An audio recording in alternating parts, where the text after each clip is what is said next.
When it comes to advertising, Indigenous language is part of our identity. We all know frogs go la-di-da-di-da, la-di-da-di-da, la-di-da-di-da. But in classrooms in the Northern Territory, the tune is different. I hear a dog go ruff. Now what do I hear? Yes, what do I hear? And stop! Listen. Last year, national tests found 4 out of 5 children in our remotest schools didn't meet basic standards for English literacy.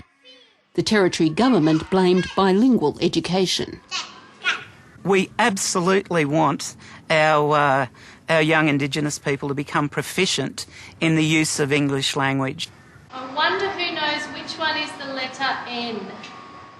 Since January, the Northern Territory has told all its schools to teach the first 4 hours of each day in English.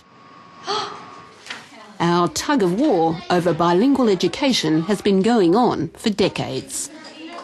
Our Indigenous kids have not been achieving the same levels of education outcomes as non-Indigenous kids. Now, that's not good enough. Imagine you're an English-speaking child, 5 years old, you come into a class and the teacher says to you, "Paramara bika bika." Wanga, ngapa, ngapa. Well, what was me feeling coming out of the street? Everybody's talking about it forever they meet. 23 years ago, Four Corners went to Lajamanu, a remote Territory school with high hopes for bilingual education. It's like walking on a tightrope all the time. It's a delicate balance. The whole idea of the Territory's bilingual education program was to facilitate English literacy.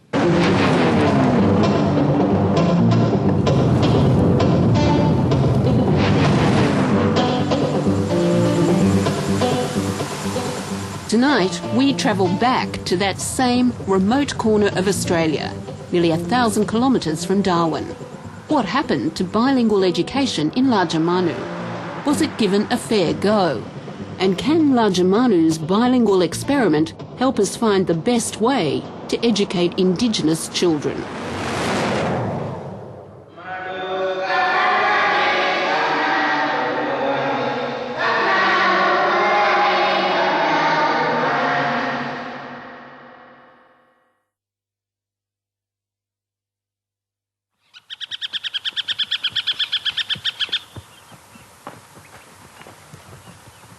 At Lajamanu, if you get up at dawn, you can see reflections of another era.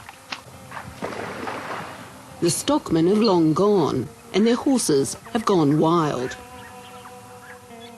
Now it's the people they brought in from the desert, the Walpiri, who are trying to survive here.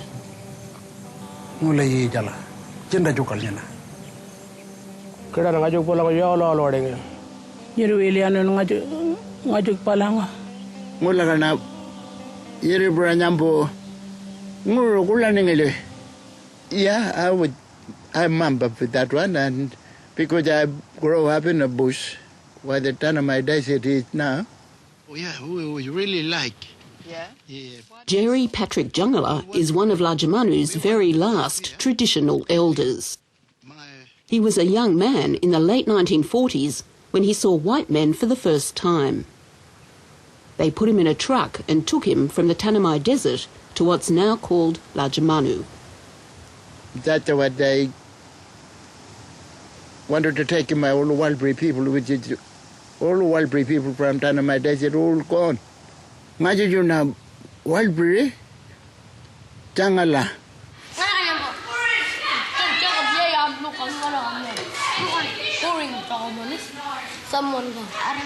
Jerry Jungala's language, Walpiri, is one of only about 20 Aboriginal languages that are still being spoken by children.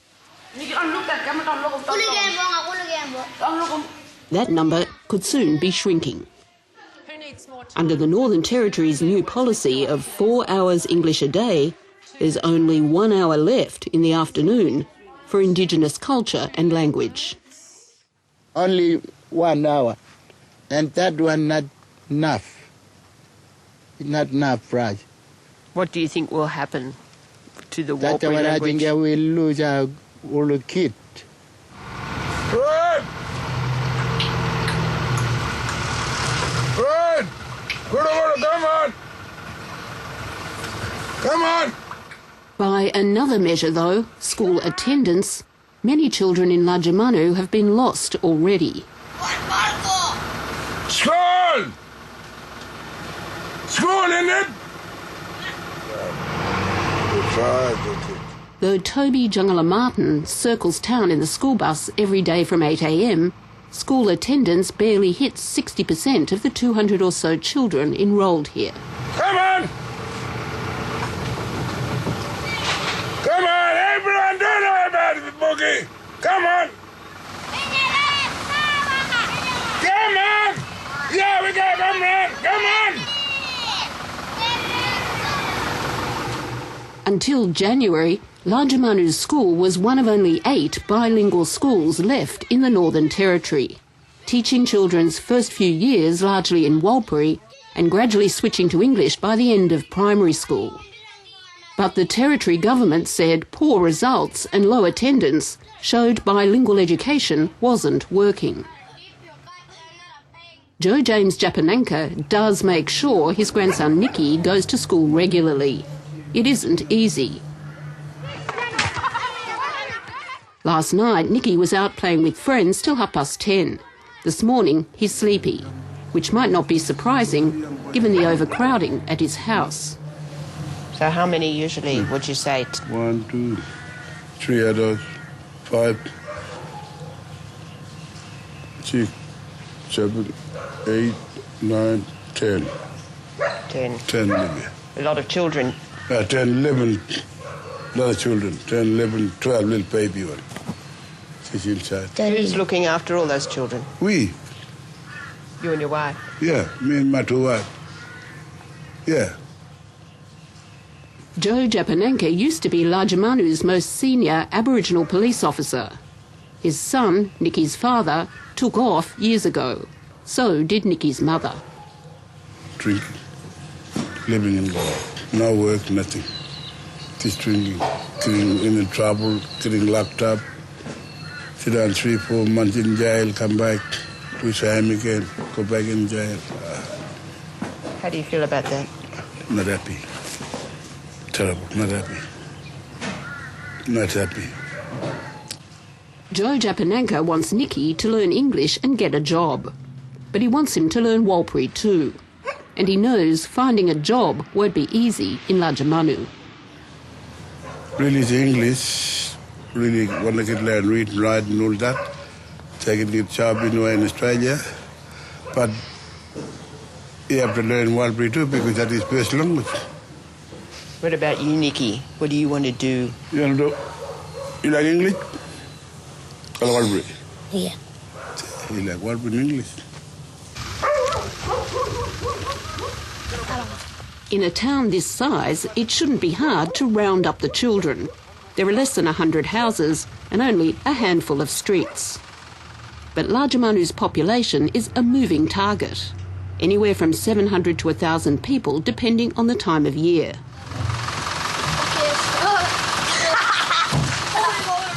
This morning, it takes an hour and a quarter and 3 circuits of town to bring in a busload of children.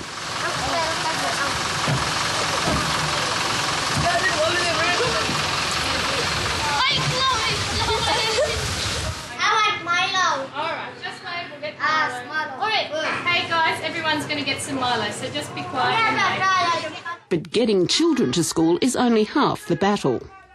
Getting teachers to stay is almost impossible. Thank you. You're welcome, Nicky. Corinne Slavic has been at the school nearly 2 years, and she's one of its longest-serving teachers. Thank you. The average teacher in a remote Northern Territory school stays only 8 months. A great many last only a term. I couldn't even name them all. Usually every term we probably have at least 3 new teachers come every term. It's not good. It means that the kids aren't in consistent routines. It means they're getting teachers that are coming with barely any knowledge of the community, of the language, of the culture. We get lots of fantastic teachers come through, but it always takes time to set up relationships and build routines. The acting principal, John Lane, is new this year. His previous job was on a project for children with impaired hearing. It's turned out to be useful. You could say as a ballpark figure that 80 to 90% of the students at this school would have a hearing impairment with middle ear infections or perforated eardrums at some time in their school career. I listen with my ears. I listen. Not only that, but every child at Lajamanu is learning English as a second language, and the school doesn't have a single qualified English as a second language teacher. And stop. Listen.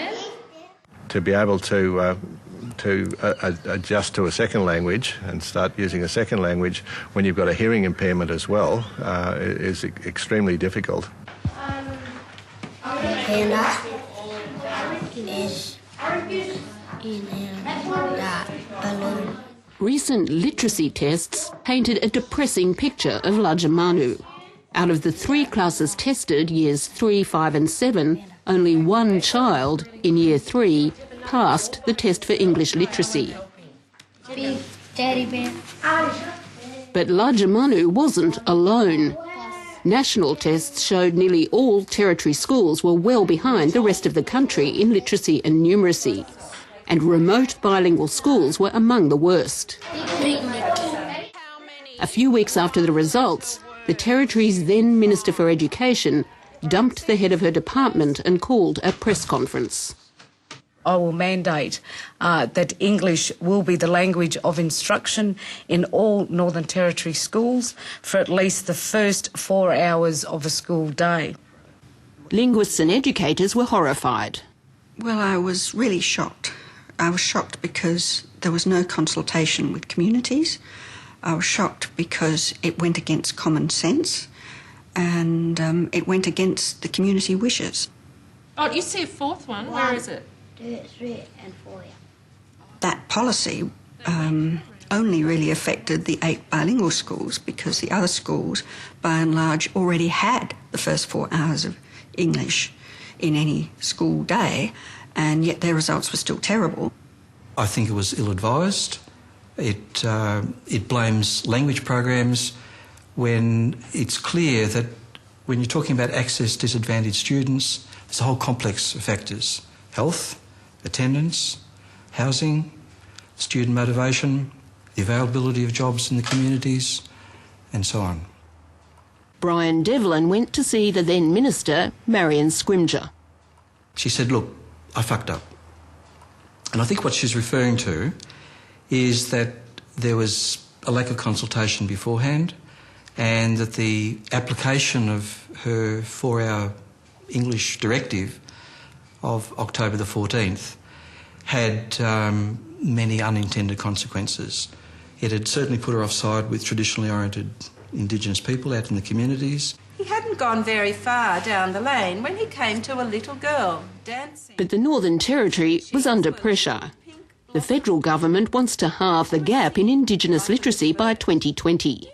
It's set a target and it wants to measure progress. We've signed up to, as a government, with all of the other states, explicit requirements in terms of kids getting to benchmark and national testing.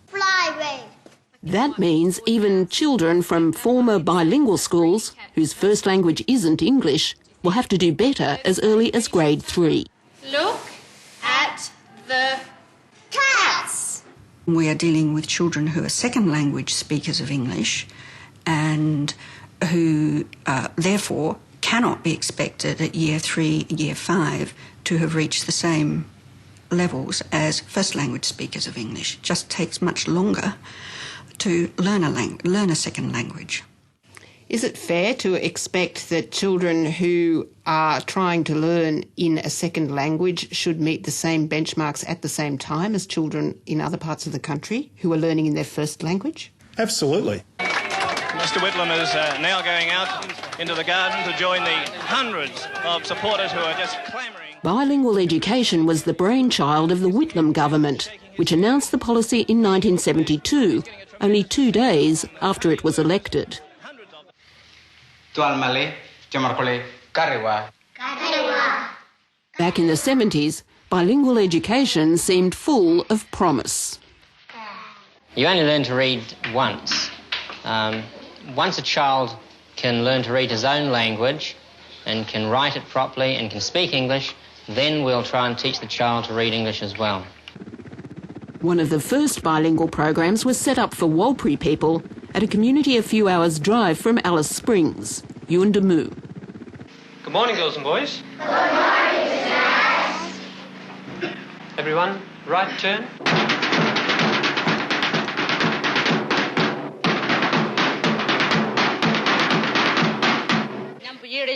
Marlo, Pongal, Marlo?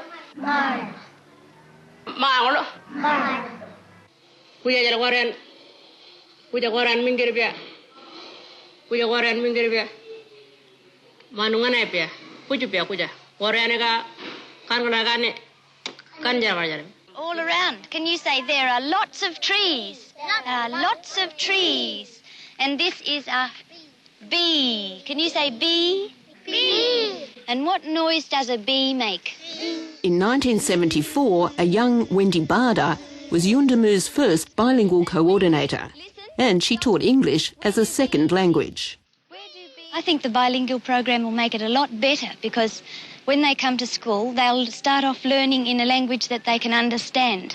And while they're learning, they can learn English in school as a second language. Yeah, say it again. It's a bee. It's a bee. And you make your mouth go into a nice smile when you say bee. Bee. Yeah. And listen, stop. Wendy Barder would stay teaching at Yuendamu for the next 30 years. She still lives there, and she still believes in bilingual education. But she says its success has waxed and waned. You need to have the right kind of principal, someone who does value Walpiri language and culture and who has some understanding of bilingual learning and who's supportive of the Aboriginal staff.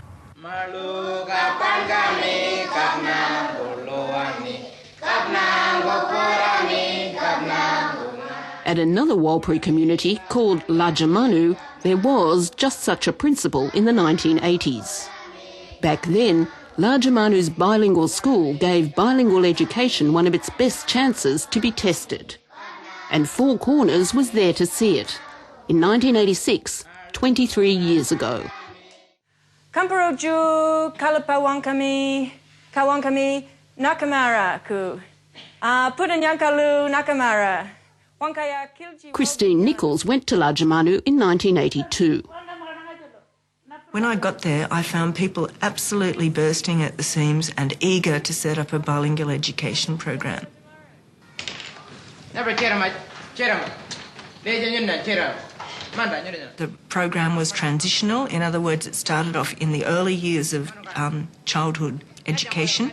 We'd start off 100% in preschool, 80% in transition, which is reception, and 20% English is introduced. And then by grade 4, it's 50-50, and by after that, it goes all into English in any case. Nichols stayed at Lajamanu 9 years. School attendance was good, but not only because of bilingual education. I started to prosecute parents who didn't send their children to school.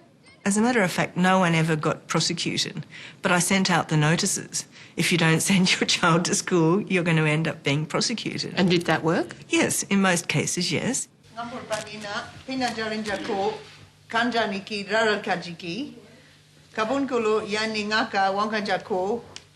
the mid-1980s, Lajamanu's bilingual teaching program was starting to get results.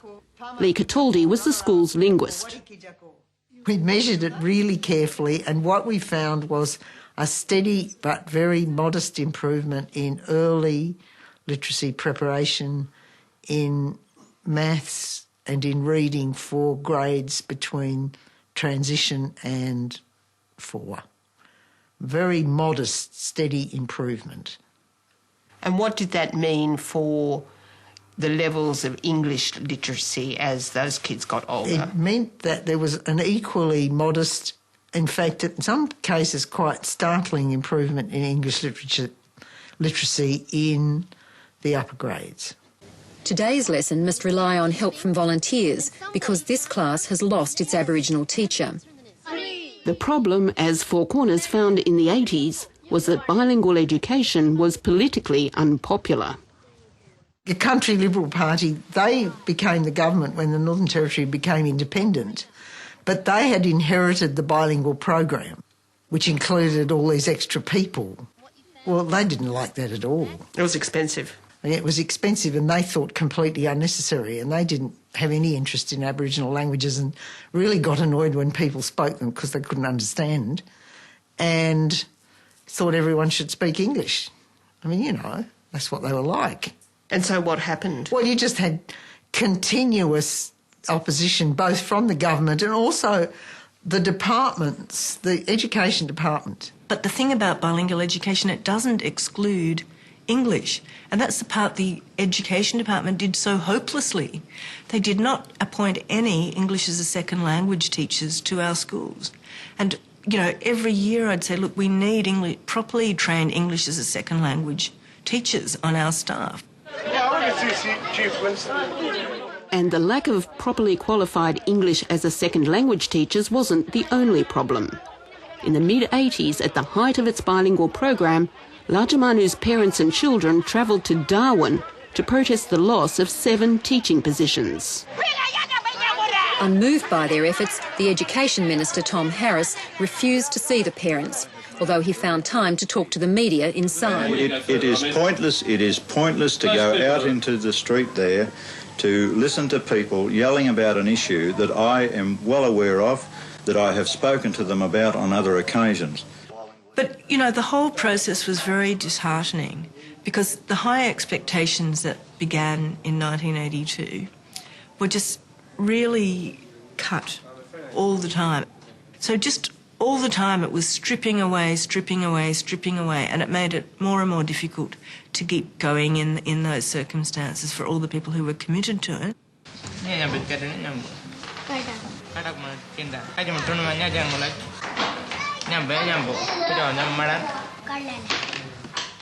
Back in the 80s, bilingual education became a lightning rod for other issues. It's not just a bilingual school, but a bicultural school.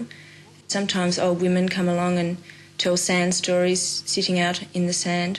Old men come along at times and demonstrate making of wooden artefacts. Without them, we couldn't have the culture side of the program whatsoever.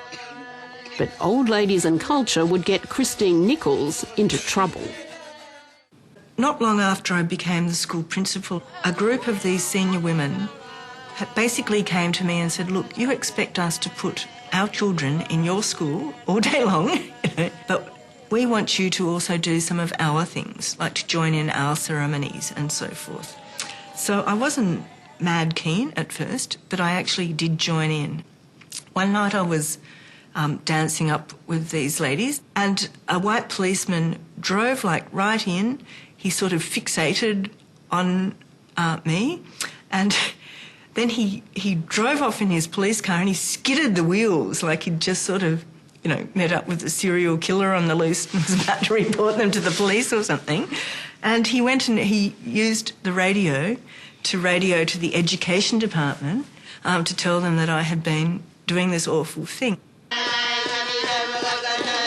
This time the minister appeared, pronto.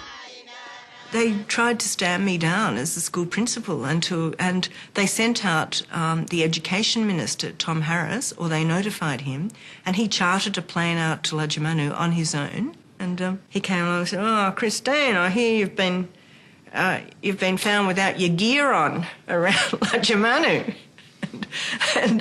I mean, it's Monty Python-esque right now and, you know, surreal, really, and I can laugh at it. I wasn't laughing at the time. My job was on the line, and I was being treated like a severely deranged person for doing this, you know, and I think at the broader level it was emblematic of the fact that I was prepared to embrace the local Walpiri culture and to really make it a genuinely two-way exercise. Kamparoju, Kalapawankami, Kawankami, Nakamara. These days, parents are welcome. The community backed Christine Nichols and she stayed on till the early 1990s. In 1989, in both Year 3 and Year 5, Lajamanu School topped all the Aboriginal schools in English literacy. And they're the kids they were only the kids who'd been through the bilingual program. Electrical. What is one? Electrical. See? Shakira's got one. Experiment. Excuse me, what is one? Each. Yes, every. Can you say every? In 2005, when bilingual was still part of territory policy, the Department of Education did a limited study comparing it to non-bilingual education. It found that the bilingual students were behind others in Year 3, but by Year 5 and Year 7, bilingual students did slightly better. Brian Devlin says that kind of comparison would be impossible now.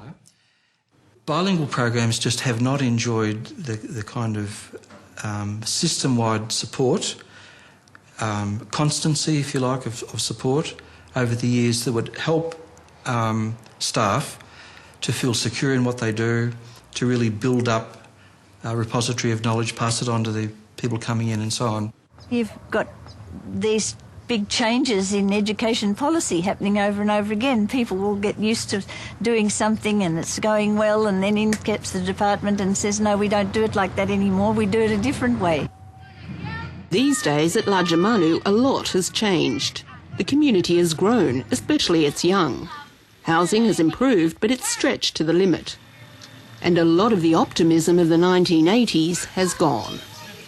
The whole social situation was different. There wasn't the level of substance abuse.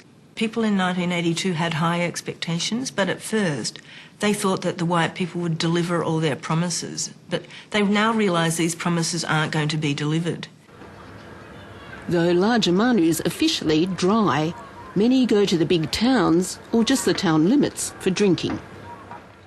We came back here hoping to speak to some of the people filmed in that Four Corners 23 years ago. Instead, we found a community in mourning. Many of the young, smiling children you saw in those classrooms are now hitting their 30s, and they've drifted off to the big towns like Katherine and Darwin. Just as we arrived, one was found dead after a fight. The next day, another, who'd breached his bond for domestic violence 7 times, was taken off to jail. There are some relative success stories.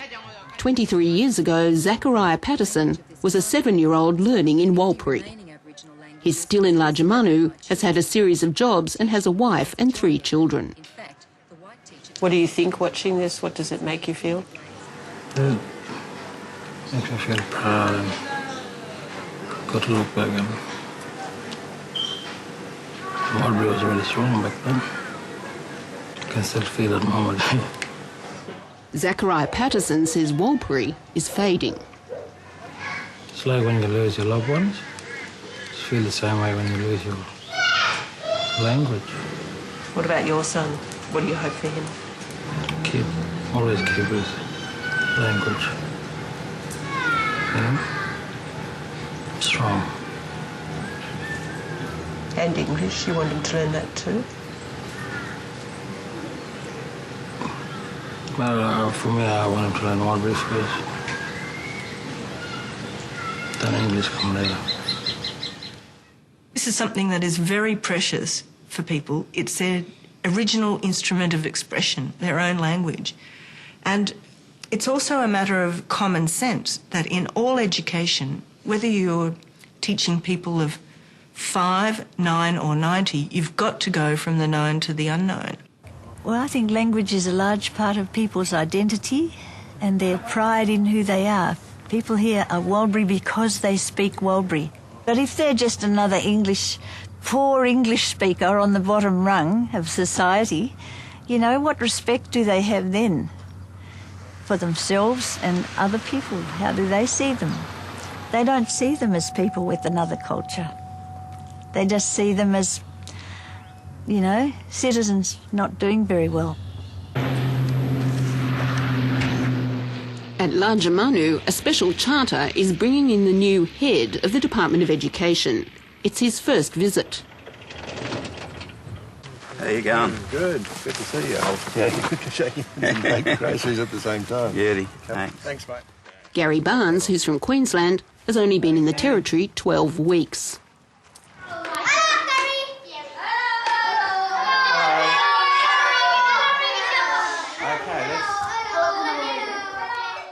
Gary Barnes has come to meet the troops and to check out the department's new teaching method, which he calls being explicit about English. We absolutely want our young Indigenous people to become proficient in the use of English language. It's the language of learning, it's the language of living, and it's the language of the main culture in Australia. So it's being explicit around the importance of that. Hello, how are you? Good, I'm Emma, nice to meet you. Selling explicit teaching isn't hard here. With a high turnover of white teachers, most have no experience of either remote communities or bilingual education. It's the title of the book. It tells you what's going to happen in there. What's it say? The program they're using is sometimes called the Aboriginal Literacy Strategy. It's based on set times for set tasks, like reading an English book or identifying English letters. My car. Is he going to crash again? Its big plus is that it provides a clear program for teachers. We're looking at quality staff. We want to give a clear message up front that if you come to the Territory, you're going to be part of the A-team. You're going to be part of a special teaching force that's going to make a difference, and we'll give you special treatment. So the cat's stolen the fish, and I reckon that cat needs to watch out, don't you? Yeah, shops. Yeah, have a look at the face. Do you think that one's happy? No, it's sad. Maybe sad, maybe cranky? What's hard to know is how much the children are understanding. My dog. There are a lot of dogs here at Lajamanu, aren't there? Yeah. He took his knife and he cut it through the middle to make... But it's the role of Indigenous teaching assistants that's been most controversial and, says the department, most misunderstood under the new system. What the policy means is that there'll be an explicit focus in the first instance on teaching in English, and that we'll have our assistant teachers who know the local language support those teachers in delivering those concepts to the kids. The assistant teachers, they are just helping out, with the English now, and not really doing Walpiri in the classroom. They are just like working as interpreters in the classroom and not really doing Walpiri lessons. What do they feel about that? Oh, I don't think they're happy, about it. Greedy cat sat on a mat by the fridge. Meow, meow, meow.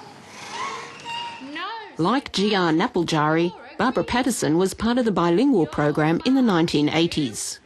As an assistant teacher, she planned her own lessons and taught them with the help of a white teacher in Walpiri. And that's one of the really very positive things about bilingual education. Suddenly, they were launched into a real role of teaching. It's really changed now. I don't even have a table of my own to do my programming. Nothing. What about for the kids? Oh, the kids. I think they're confusing, The kids just running around mad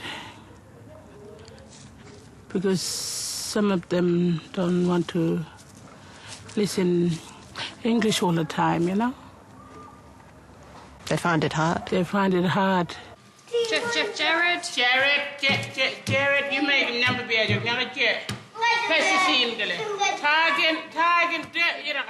Bilingual education inspired Barbara Patterson to qualify as a teacher. Now, with 4 hours of English in force at Lajamanu, she's doing what she can. But in at least one other school, we were told, Indigenous assistants are quitting. who smelt smelt the basil? Hand up if you smelt that one. It's like extra. It's like extra. I think that was the mint.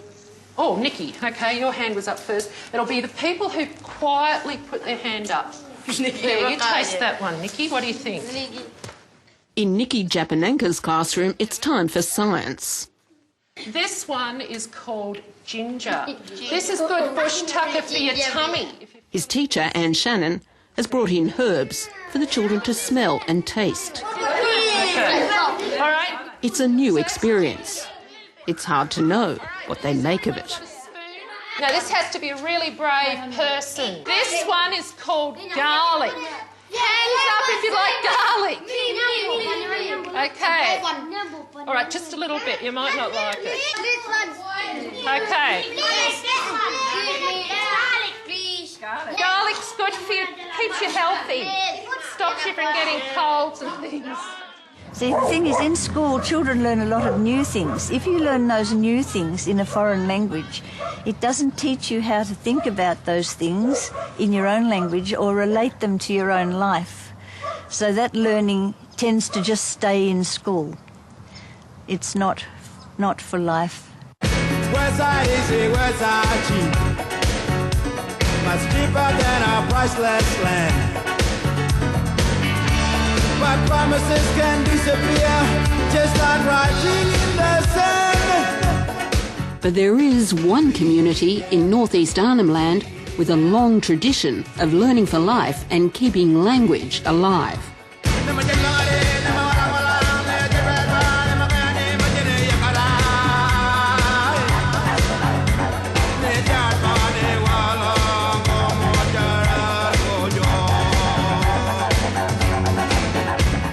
Yirrkala has produced some of our best known and most successful Indigenous leaders. Yothu Yindi's founder, Mandawa Yunupingu, was also the school principal at Yirrkala, where he ran bilingual or two-way education.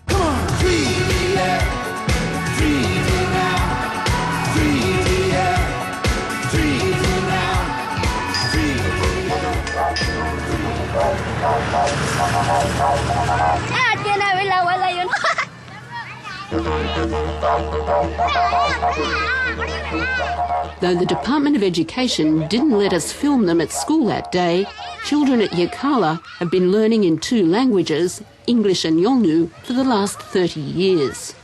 And they still are, despite the new official policy of 4 hours in English.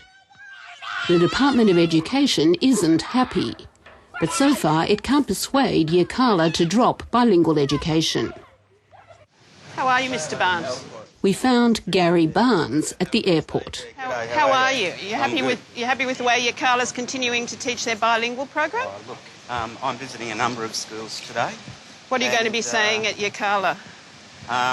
Look, I've got a meeting with the people at Yirrkala. Barnes was on his way to meet the chairman of the school council. They want to try to westernize younger people. They want to leave us in a mainstream culture like a white man. We don't want to live in that. We want to live in the two worlds that we are comfortable. 2 years ago, Yirrkala signed a partnership agreement with the Territory Government, which guaranteed bilingual education could continue. Now the government wants to get out of the deal. Well, of course I'm a bit upset with that. I'm a bit cranky with them. That's why I need them to negotiate with us as young people. And that's why they come with the folk town. In my community, we want people to understand and able to accept each other as a human being. Hello. Hi, you're having Hello. a meeting? Yes, we're having a chat. Yeah. The Department of Education says its negotiations with Yirrkala are ongoing. It's a nice day today, is it? It is a nice day. It's lovely sunshine. As to the progress, it depends who you talk to. I don't want to preempt what the outcome of our negotiations might be. What I've done is given a commitment to work with the community to do what's best for the students here at this school. When he goes, what will you do if he says you must teach in English and not in language? We'll ignore him. We just ignore him. We want our right. We want our right.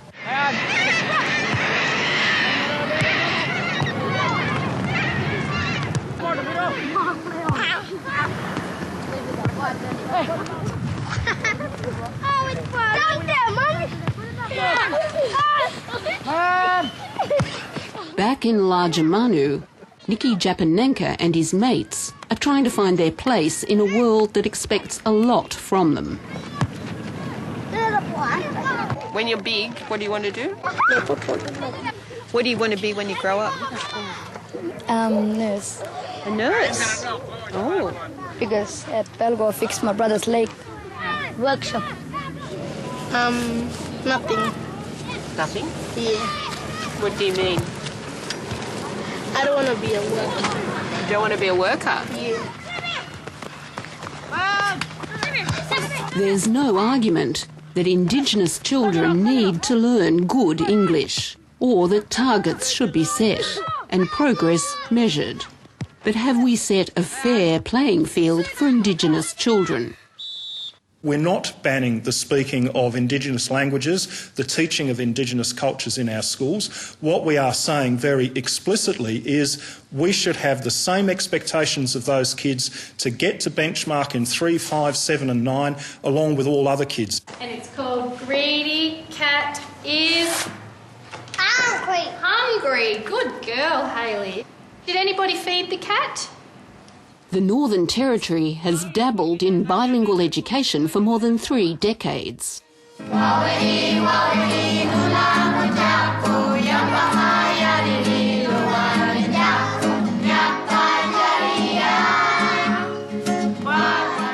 It might be costly and difficult to run in remote communities, but now it's been thrown out without ever being fully supported. And will a blanket policy of 4 hours in English achieve the real literacy that everyone is after? Most people I know in education realise it takes a number of methods for something as difficult to achieve as literacy to be achieved, not just one single method of doing it. And, you know, this is why when people come in with the kind of single type cause analysis, which leads to single cause solution, they're destined to failure and the children just miss out. But the missing out is a life and death situation for Aboriginal kids. But Lajamanu also shows how far there is to go. For many people here, home is still a humpy, and many of the houses...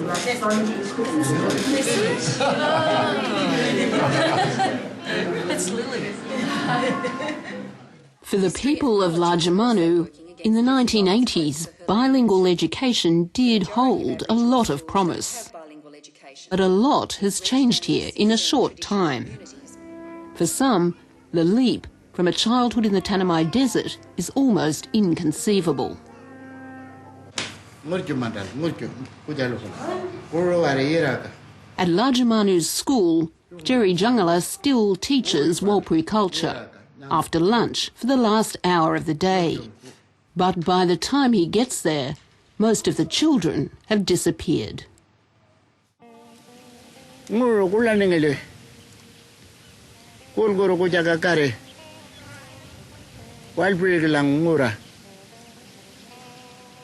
like we're going to lose our culture, yes.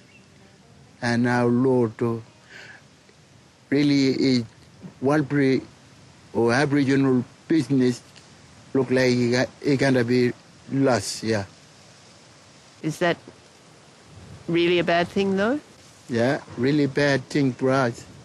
Because if we lost that, we got no anything to say, no? We have to close our mouths all the time.